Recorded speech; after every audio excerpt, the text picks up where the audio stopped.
চট্টগ্রাম শহরের পুরনো অংশে এক জায়গা আছে, নাম চেরাগি পাহাড়।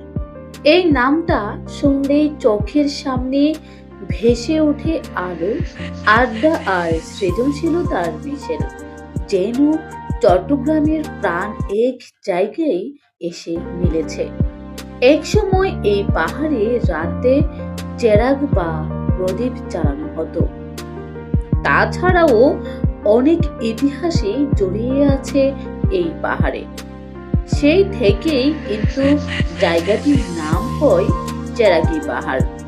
সময়ের সঙ্গে সঙ্গে এটি শুধু একটি পাহাড় নয়, বরং হয়ে উঠেছে চট্টগ্রামের সাংস্কৃতিক ও সাহিত্যিক কেন্দ্রবিন্দু। দিনের বেলায় এখানে দেখা যায় ছাত্রছাত্রী, সাংবাদিক, কবি, লেখক, প্রকাশক আর শিল্পীদের ভিড়। কেউ আলোচনা করছে সমাজ বা রাজনীতি নিয়ে, কেউ চাহাতি গল্পে মশগুল, আবার কেউ বা এক কোণে বসে গিটার বাজাচ্ছে বা কবিতা লিখছে। আর সন্ধ্যা নামলেই যেন প্রাণ ফিরে আসে পুরো এলাকায়। রাস্তাঘাট আলোয় ঝলমল করে, বইয়ের দোকান আর কফি শপগুলোতে শুরু হয় নতুন আড্ডা।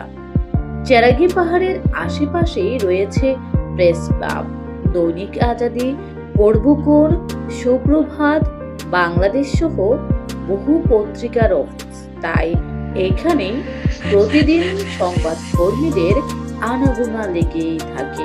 তাছাড়া এখানে অনুষ্ঠিত হয় বইমেলা, সাহিত্য উৎসব, চলচ্চিত্র প্রদর্শনী, নাটক ও সঙ্গীত অনুষ্ঠান, যা চট্টগ্রামের তরুণ প্রজন্মের সৃষ্টিশীল মনোভাবকে নতুন করে জাগিয়ে তোলে। জানেন কি, রাতের চেরাগি পাহাড়ের একটি আলাদা রূপ আছে।